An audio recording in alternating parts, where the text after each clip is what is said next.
a palavra do doutor Arlindo e convidamos a palavra da doutora Rosilane.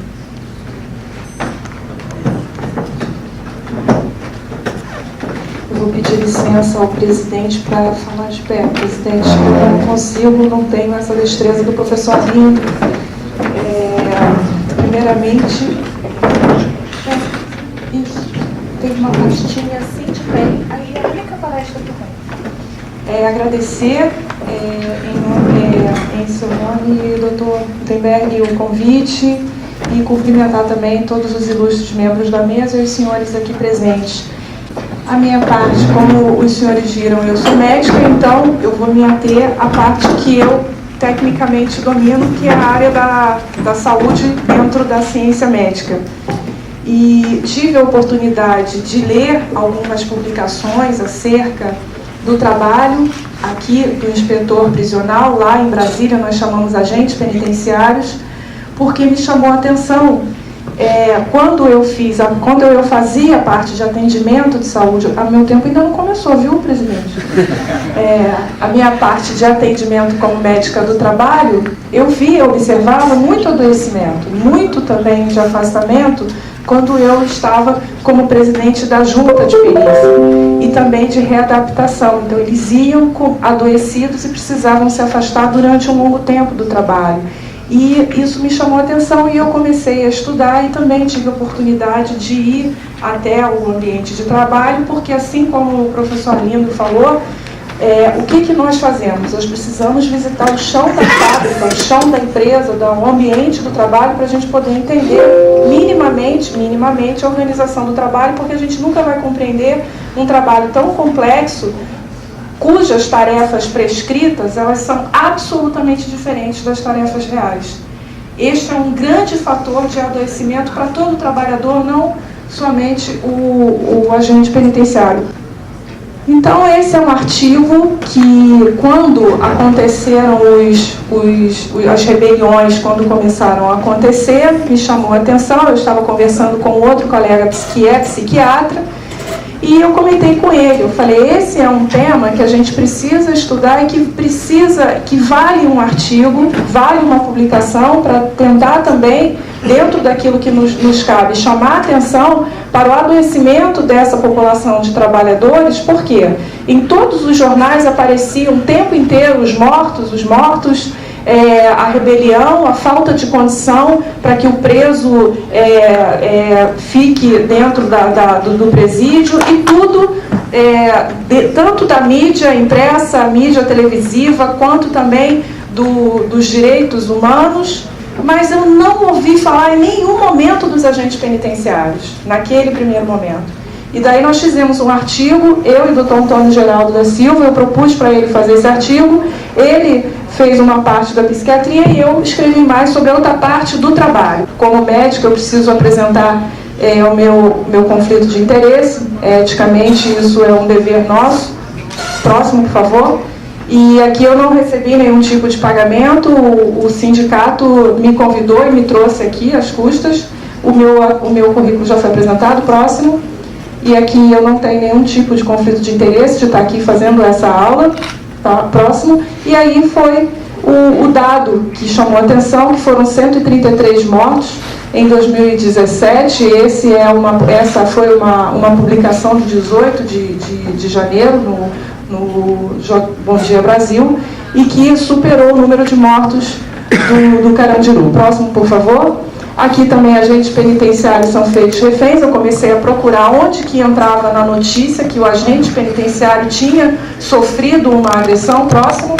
E aqui agente penitenciário morre e mais 2 ficam feridos após serem baleados em emboscada em Londrina. Emboscada, então eles foram perseguidos e foram emboscados também.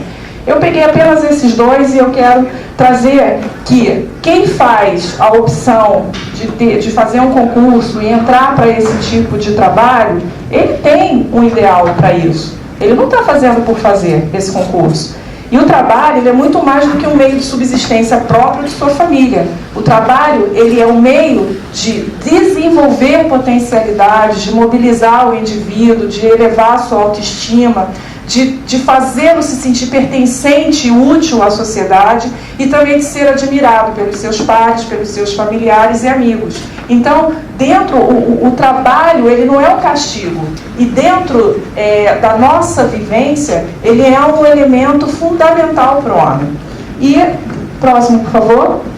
E aí o Gonzaguinha já trazia para nós, ó, em sua música, né, que o homem se humilha, se castra nos seus sonhos, seu sonho é sua vida, a vida é o trabalho, sem o seu trabalho o homem não tem honra, sem a sua honra ele se morre, ele se mata. Isso aqui também leva ao suicídio. Nós temos casos também de agentes penitenciários, inspetores prisionais que se suicidaram. Próximo, por favor. Próximo.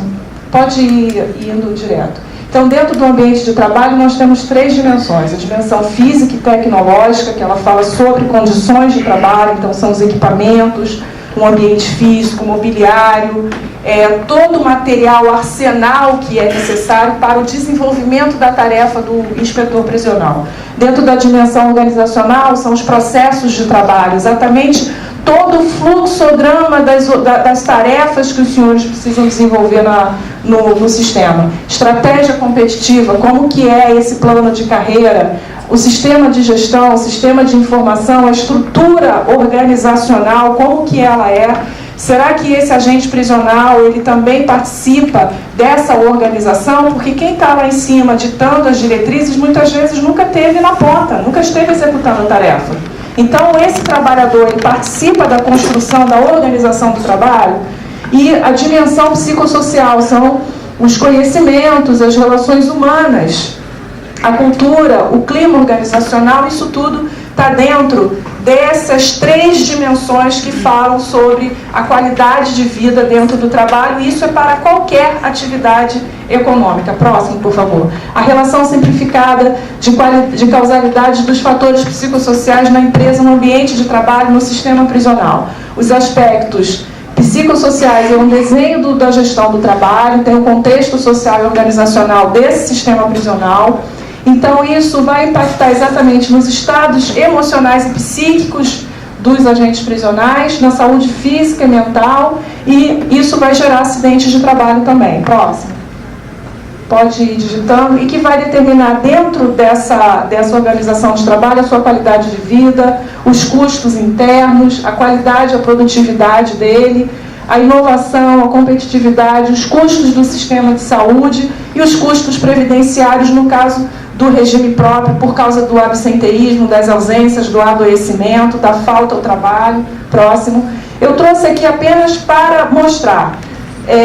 Nós não temos dentro do sistema público os seletistas, que é o que é afastado pelo regime geral do INSS. Mas para que a gente tenha uma ideia, a terceira causa de afastamento, de acidente, de concessão de benefício foram os transtornos mentais e comportamentais, que é exatamente o que mais afasta o agente prisional da sua atividade laborativa, é assim lá em Brasília. Próximo, por favor.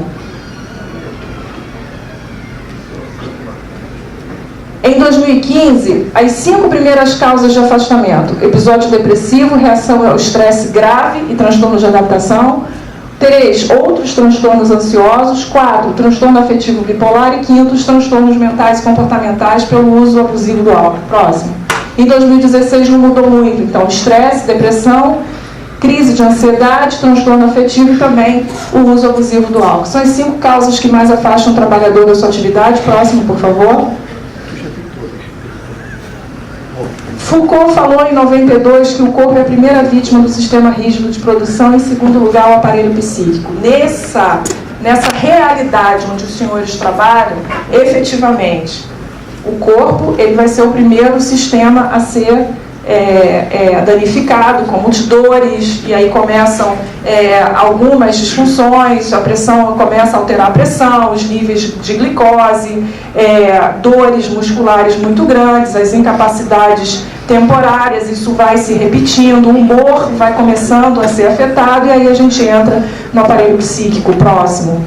E isso é adoecimento mesmo, é adoecimento, não é frescura, é um problema muito grande, porque o gestor não entende, pensa que o trabalhador está fazendo corpo mole, pensa que ele não quer cumprir com a sua tarefa, está faltando à toa, está buscando atestado, e não é uma doença, e é doença.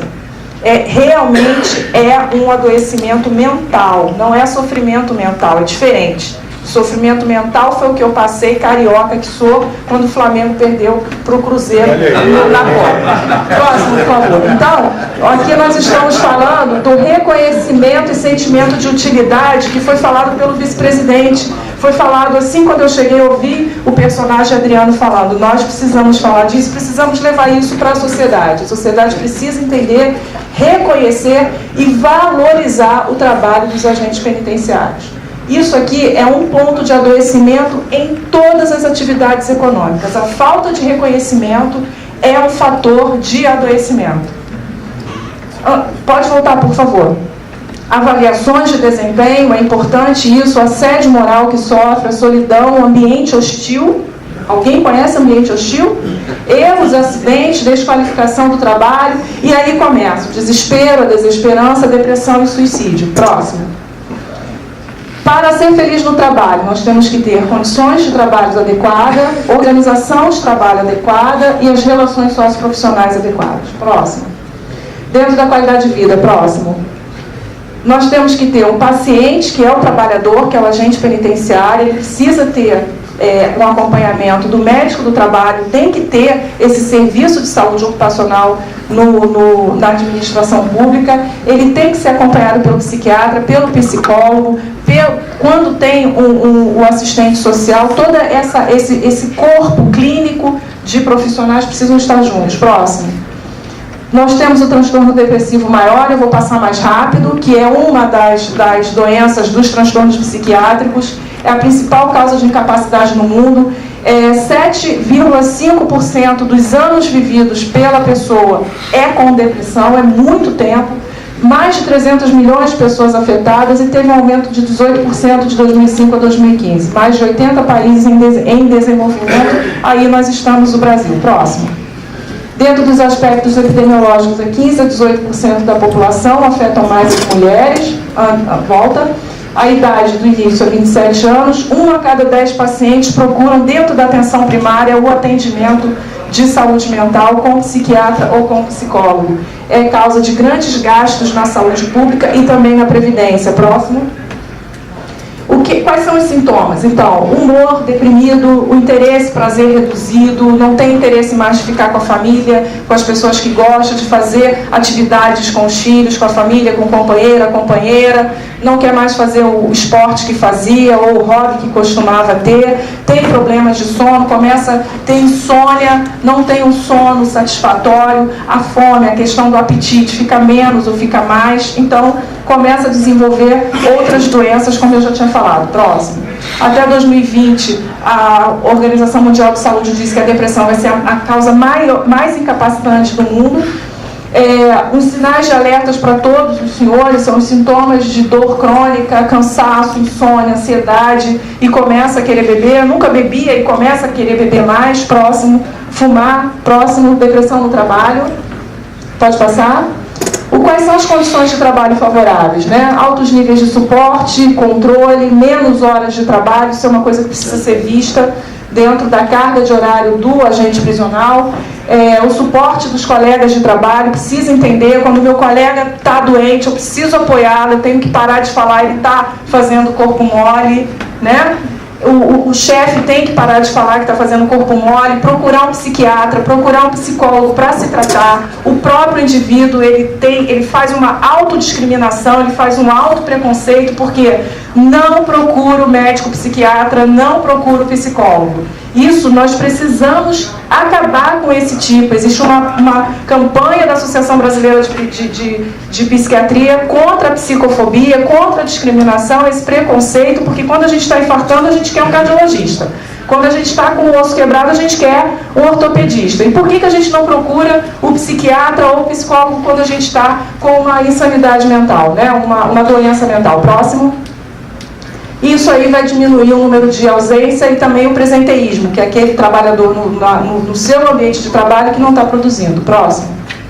Próximo, reação grave ao estresse. Então, o que acontece com isso? É um perfeito estado de desequilíbrio do funcionamento psíquico e orgânico, quando o organismo necessita usar dos seus arsenais psicobiológicos para lidar com eventos que são graves, são eventos que causam uma grande tensão e exigem uma ação defensiva. Mas esses recursos, eles não são suficientes e a pessoa está num momento vulnerável e também, diante da gravidade, da intensidade dessa situação estressante, ela pode sucumbir e vir a adoecer. Próximo. O estresse sempre existiu, o estresse é bom, ele gera adrenalina, a adrenalina é aquilo que nos prepara para a fuga, para a luta, né? Então eu sempre me lembro daquela propaganda que tinham dois amigos na floresta e apareceu uma onça, um deles abaixa bem de leve e começa a amarrar o tênis, o outro fala para ele, você acha que você vai correr mais do que a onça? Eu não, só preciso correr mais do que você. Então assim, a adrenalina prepara e o estresse nem sempre existiu, mas nem sempre ele é bom. Próximo, ele começa a ser patológico quando existe uma situação muito grave, que ele dura muito tempo, né? A duração normalmente desse preparo é de minutos ou de horas, e quando ele passa de um mês, aí ele já começa a ficar patológico. Próximo. Existem estressores externos, que são o que nos estressa, que está fora da gente, né? Independe das nossas características individuais, e existem os internos, que constituem no modo de ser da pessoa. Uma pessoa já ansiosa, uma pessoa muito TAC, né, Rosilane? Não é uma pessoa tímida ou é depressiva, essas questões assim geram essa transformação individual. Então, o transtorno psiquiátrico, ele tem uma característica genética, de genótipo, né, uma característica intrínseca do indivíduo que sofre uma alteração fenotípica, que é do meio externo, e por isso desenvolvem, então, os transtornos mentais. Próximo. Quando esse estresse é prolongado, vai gerar úlcera, pressão alta, diabetes, problemas dermatológicos, impotência sexual, obesidade, enfim, tudo isso. Próximo. Sintomas psíquicos de estresse excessivo: cansaço mental, dificuldade de concentração, a memória, a produtividade, a criatividade, o desempenho insatisfatório, o humor depressivo, a redução da libido e o dano na qualidade de vida. E isso envolve todos os que estão ao redor daquele indivíduo, a sua família, os seus amigos. Próximo. E aí depende do tipo de pessoa que você é. Isso aí, Lazarus e Folkman trazem que as atividades cognitivas usadas pelo indivíduo para interpretar esses eventos ambientais são fundamentais no processo do estresse. Então, cada um vai ter um tipo de reação frente a uma determinada situação. O estresse ocupacional e os outros transtornos mentais, eles envolvem as equipes de saúde, os profissionais de segurança, os juízes, professores, operadores de tráfego aéreo, operadores financeiros, jornalistas e todos que estão em cargos de chefia. Outros transtornos ansiosos, pode passar. Nós temos aí a Organização Mundial de Saúde, traz a CID-10, que é a Classificação Internacional de Doenças, e o DSM-4, e agora nós já temos o 5, que traz a listagem de todos os transtornos de ansiedade, que são esses: agorafobia, transtorno do pânico, os senhores já devem ter ouvido falar, fobia social, transtorno compulsivo obsessivo, transtorno de estresse pós-traumático, após uma rebelião, após uma tentativa de fuga, após uma situação. É muito frequente o TET com os inspetores prisionais. O transtorno de estresse agudo e o transtorno de ansiedade generalizada. Próximo. A ansiedade é um sentimento vago e passa a ser reconhecidos como doença quando são exagerados e desproporcionais em relação a um estímulo qualitativamente diverso, quando a maioria das pessoas não teriam uma reação tão aguda, então aí passa a ser patológico. A prevalência dos transtornos de ansiedade durante toda a vida é acima de 31% na população. O diagnóstico diferencial está relacionado a verificar se existe uma outra doença, é maior em mulheres. Imagina que coisa, mulher mais ansiosa, nunca vi isso. E de 1,7 a 2,5 maior o risco de suicídio. Próximo. Um bilhete que eu ganhei. Então, os sintomas do sistema nervoso autonômico e sintomas físicos estão aí. Próximo. Os sintomas urinários e respiratórios, aquela sensação de sufocamento, falta de ar. Os sintomas psíquicos de tensão, nervosismo, isso vocês levam para dentro de casa. Às vezes vocês estão brigando com a esposa, com o marido, com os filhos, com o pai, com a mãe, com o irmão. Próximo.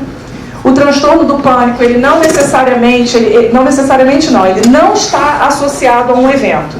Ele pode acontecer quando a gente está viajando de férias para um lugar muito bacana e pode ter um episódio de pânico. Tem na web um depoimento do padre Fábio de Mello que caracteriza bem uma ansiedade muito grande, um medo iminente de morte, uma sensação de morte, e pode passar, isso acontece, e a pessoa que sofre fica preocupada de que venha a ter um outro transtorno. Pode passar também. Agorafobia também pode passar, é uma ansiedade. O transtorno de ansiedade generalizado pode passar, ele pode cronificar se não tiver o tratamento, e é muito difícil, porque a maioria das pessoas tem ansiedade presente todos os dias. Pode passar, transtorno afetivo bipolar pode passar. Normalmente a gente fala muito da mania, mas o paciente com transtorno afetivo bipolar, ele passa a maior parte do tempo com depressão do que com episódio de mania. Próximo. Acompanhar o tratamento. A dependência química é muito grave entre os inspetores prisionais também, precisa de tratamento. Próximo. A dependência química, ela leva aí 6 milhões de dependentes químicos no país, são brasileiros, né, adoecidos e sem assistência à saúde. Nós não temos assistência à saúde no nosso país para os pacientes psiquiátricos e os pacientes psiquiátricos com dependência química. Próximo, é o terceiro motivo de causa. As pessoas começam com não uso, depois começam a experimentar uso esporádico, frequente, abuso, dependência. Os adultos oferecem na chupeta bebida alcoólica para criança, isso é criminoso. Próximo. Aqui é o potencial de dependência do álcool, maconha, cocaína, nicotina, obrigada, crack. Pode passar.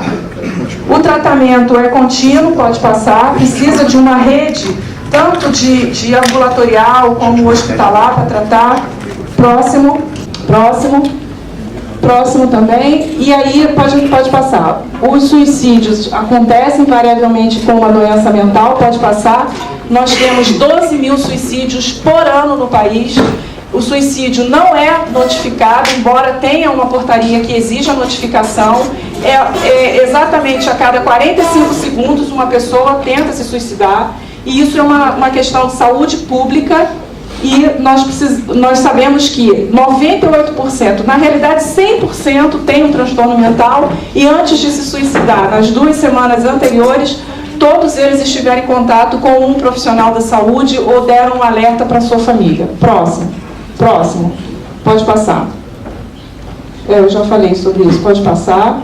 O que fazer para eu finalizar? Política de atenção à saúde do servidor, com 3 pilares: vigilância em saúde, prevenção e promoção à saúde, perícia médica e reabilitação profissional. Tudo é focado em perícia, tudo é focado em caçar atestado. Não tem nada de prevenção e promoção à saúde do servidor público. Equipes de saúde multiprofissional, assistência ambulatorial e hospitalar para o servidor público, redimensionamento e reorganização do trabalho e alteração da legislação penal. Obrigada.